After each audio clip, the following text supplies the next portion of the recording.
Hey, this is the first of hopefully many YouTube videos I'm gonna make. I've had a YouTube channel for a really long time, and when I first started it, I did have videos on there, and I still do. They're from like 8, 9 years ago. Feel free to check them out.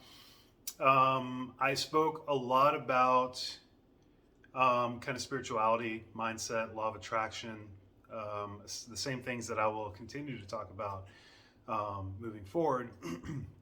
But when I started the YouTube video about 8 or 9 years ago, I had gone through a significant spiritual experience, like seemingly overnight, that kind of gave me this kind of download of information that I just felt the need to share with as many people as possible. And I was elated. I was on cloud nine. It was a complete ego death, for lack of a better term or phrase. So I shared a lot from that perspective and that point of view. Since then, like a phoenix rises from the ashes, right? A new ego from this new point of view, this new perspective has risen. But I've learned to, rather than fight my ego or see it as something separate from me, we decided to become friends and have conversations about how maybe past behaviors or past ways of thinking may not be beneficial to the new Patrick that I am today. Anyhow, if you do know me, then you know that I really enjoy talking about this stuff. And I've been through a lot of ups and downs, peaks and valleys, and I love talking about mostly mindset and what drives us in life and our purpose and how to find our purpose if we haven't already been made aware of it, right? So today I'm making this video about that. Essentially, I'm making it about our conscious, subconscious, and unconscious mind. Now, this is just going to be a quick video to explain how each of those parts works within us and how that helps to drive our daily actions towards particular objectives, right? I also want to cover a little bit about what I understand about how to begin to change that, right? How to begin to change what drives 98% of our daily actions towards a more desirable direction, right? We have 60,000 thoughts a day. So let's dive into the subconscious, unconscious, and conscious mind, right?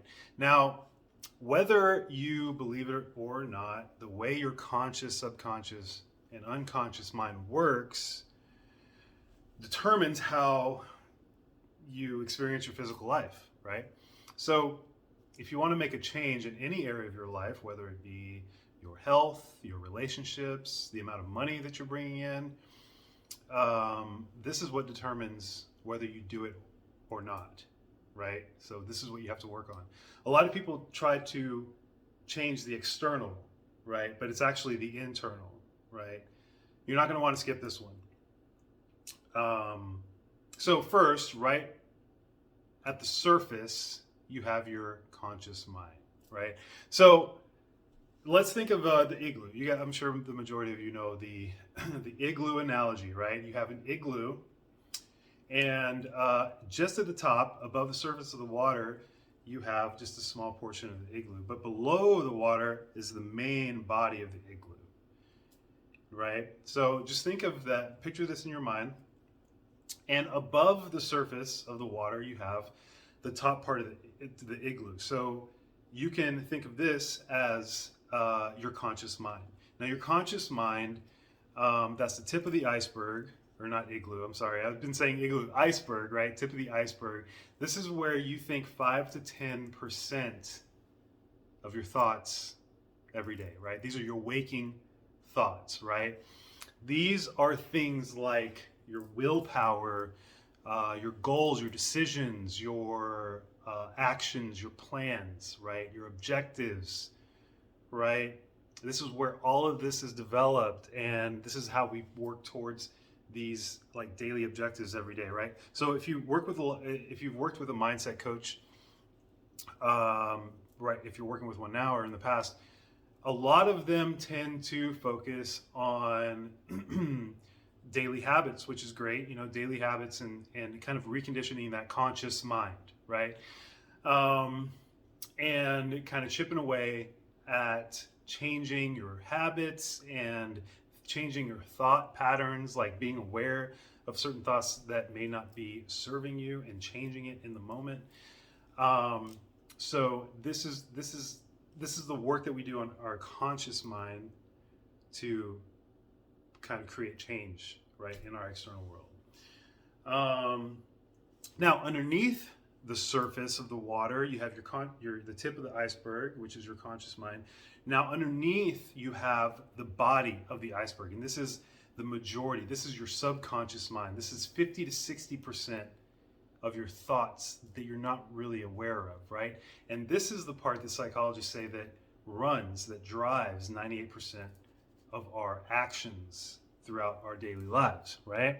So this is 50 to 60% of your thoughts on any given day. Now, this is not your conscious mind, so you aren't consciously aware of these thoughts. However, this is where much of your life is driven from, okay?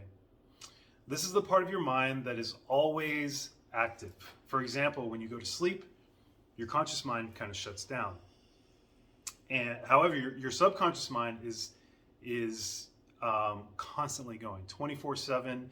It's always working, right? Your subconscious mind is what runs everything, like even the physiological portions, like your heartbeat, your breathing, all that stuff, right? Your parasympathetic, like, nervous system, and your sympathetic nervous system, for that matter. So this is where, this is kind of like where the blueprint of how you live your daily life, this is where that exists. Now, psychologists say that the subconscious mind is developed between the time you're born, some even while you're in the womb, to around the ages of 6, 7, 8 years old, right? So this is where you develop your core beliefs, also your limiting beliefs, right? This is where you develop your limiting beliefs. This is where you develop your values. This is where you develop your social norms. This is what really drives the decisions, or essentially how your conscious mind works. Like, this is what constitutes your conscious thoughts, right? So 50 to 60% of those 60,000 thoughts. So obviously, after learning this, if you want to make a change in your life, it's better to go after the subconscious mind, right? It's better to make changes and shifts geared towards shifting the beliefs in your subconscious mind, right? Now, another way to look at it is as above, so below, or vice versa, as below, so above, meaning anything that's happening subconsciously or below the surface, right? The main body of the igloo, I said it again, the main body of the iceberg is going to be reflected on the surface, on the tip, right? So, meaning that anything that's happening subconsciously or within the body of water is what's going to be reflected on the top or externally, right? So many of us try to fix our problems and our issues by thinking them through, right? Not saying that thinking isn't a helpful tool, of course. It absolutely is, but that's what it is. It's a tool. A lot of us just like have it take over. We're on autopilot. Now, this is, but when we talk about that, this is the conscious mind. This is the thinking mind, and this is where people see, in this society, we're trained to kind of think our problems through, and we're not really trained or conditioned to look within, right? So I believe that this is the source of a lot of the kind of psychological issues that society suffers from, like overthinking, anxiety, depression, all that stuff. Because we only know how to deal with the conscious mind, right? So we're always worried about the future or worrying about the past. Like, we're never in the moment. This is why, being in the now is so widely talked about, and why it's so important to learn.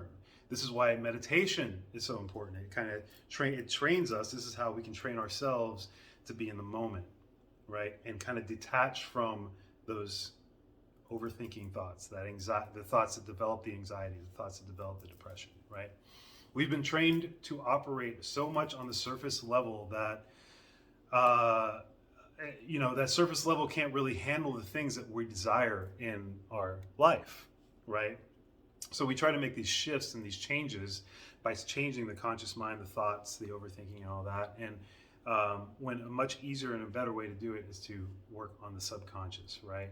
We're trying to create, right? And our creations stem from the core, our core beliefs, right? So it's developed there, like in the first few years of our development, right? And certain issues that develop when we overthink, like anxiety, like what I said before, anxiety and depression, and a lot of the psychological maladies that a lot of us suffer from stem from that. So now, real quick, a good way to get out of overthinking, out of your overthinking mind or anxiety, is to start to get yourself back into your body. So not only practicing meditation, because will help, but doing things physically, like doing things that'll get you back into your body. That's why I love going to the gym. I call it my daily therapy session.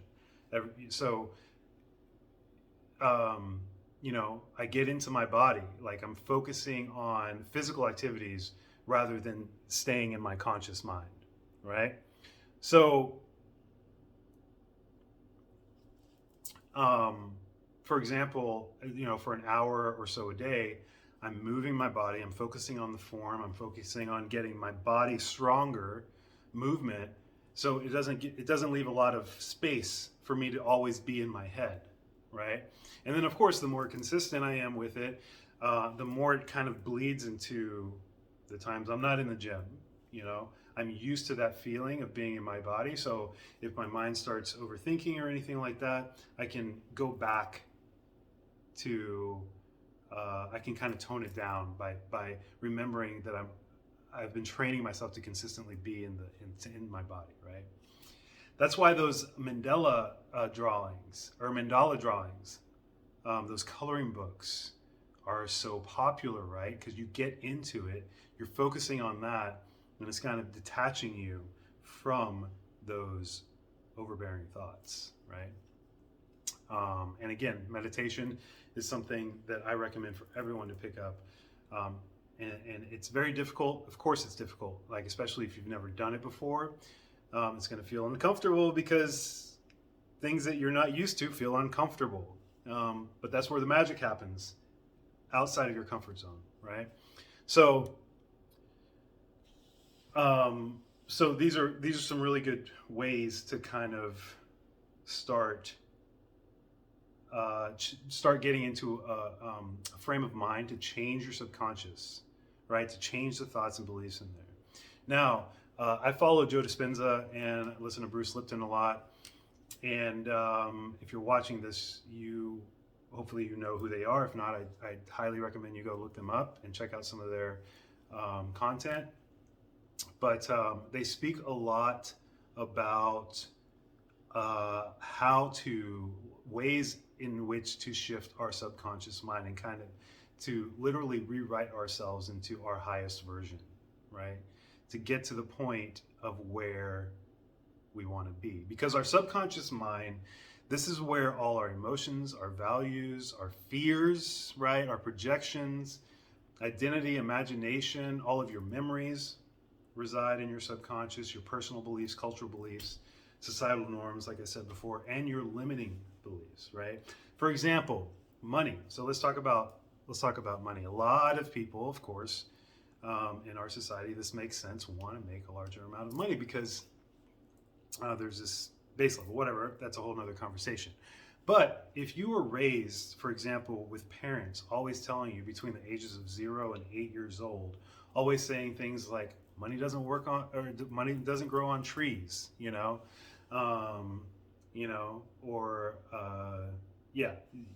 that amount, millionaires, like that's saying things that kind of separate the word millionaire and billionaire from who you believe you are, and just being real scarce. So you develop that belief and that core belief, that mindset, that either you're not worthy of the money, or there's a lack of money, you know. So this bleeds into all your actions and the way you think as a conscious adult, right? And so you could be trying and trying and trying your damnedest to make more money, but you always seem to self-sabotage, right? This is because your core beliefs are set at a certain level and you haven't done any of the work to change that, right? So when we do the work to change that, then that's when you're going to start seeing that reflection. When you do the internal work, you'll start to see it reflected externally, right? Now,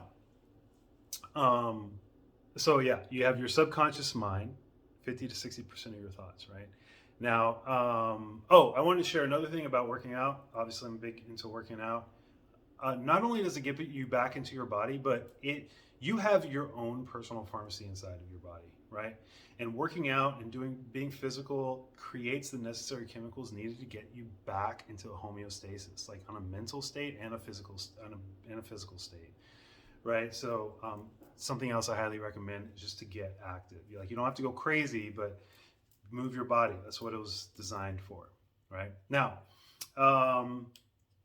another thing, Joe Dispenza, Bruce Lipton, according to them, by the time you're 35 years old, all of this stuff in your subconscious mind is pretty much hardwired.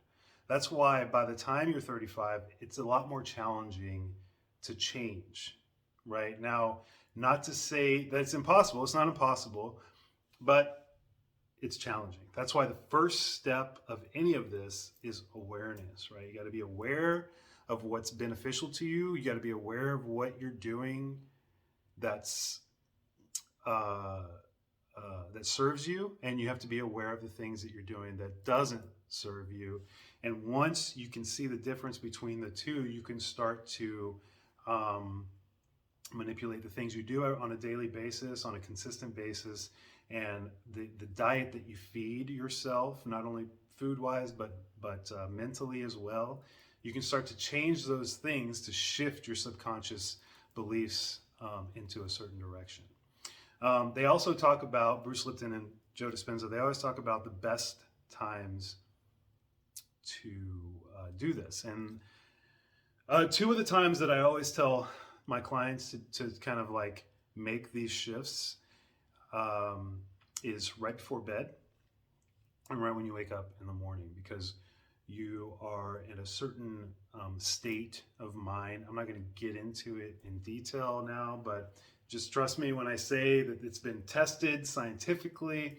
And these are the times that you're in theta brain. You're in theta state. Your brain waves are in theta.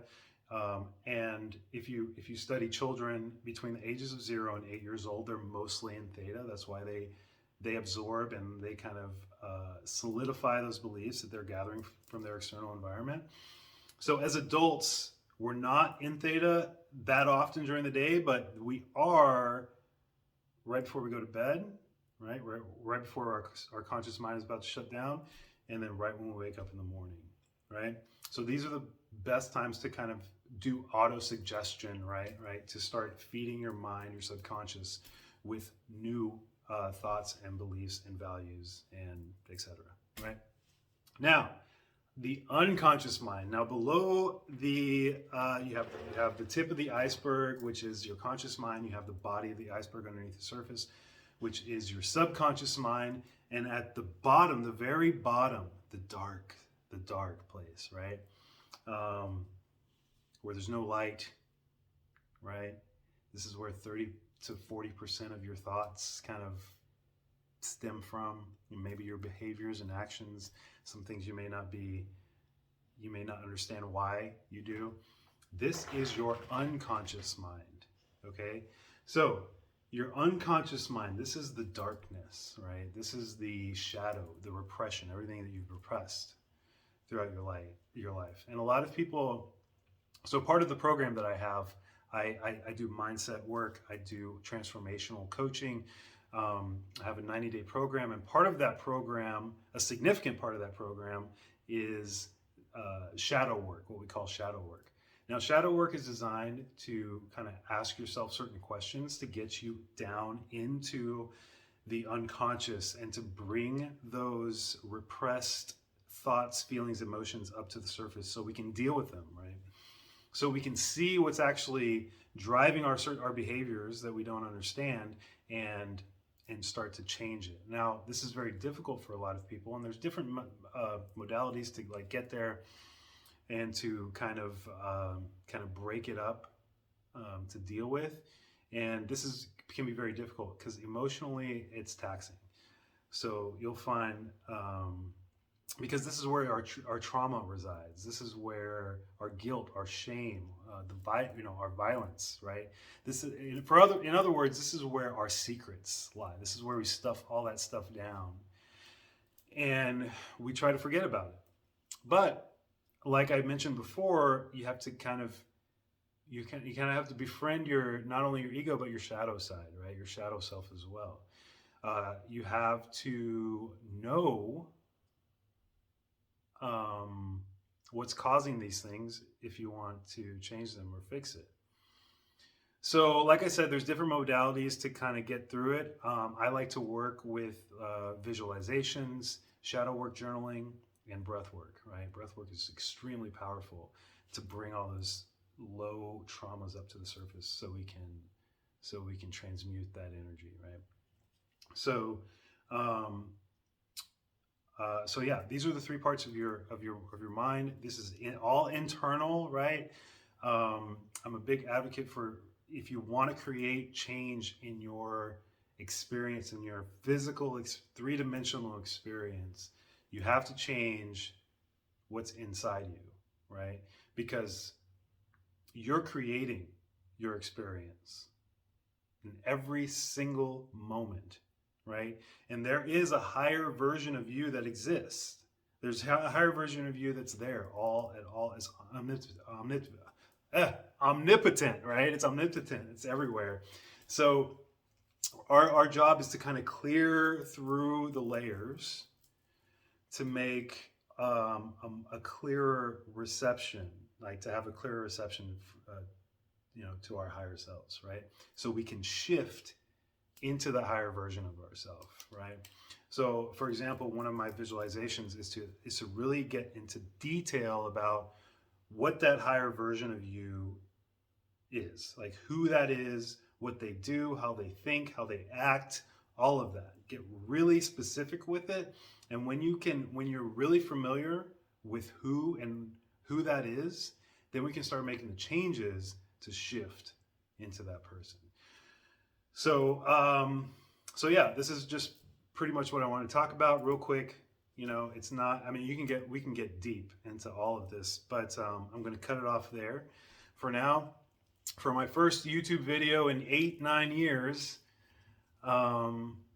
Now, if you found any value in this, or if you want to speak about it more, or if you're interested in my program, which is called the Rise Higher 369 program that I've started earlier this year, and we've had some really phenomenal transitions and some really phenomenal shifts with a lot of my clients, then feel free to leave a comment or message me, and I check all my messages, so I will get back to you eventually. Go ahead and smash that like button too. I should have said that at the beginning of the video, probably, like getting used to this YouTube thing again. But go ahead and smash that like button. Let me know what you liked about the video. Leave a comment and any suggestions that you think might maybe help this channel out. I really appreciate you. Hope you got some value, and I'll see you again soon.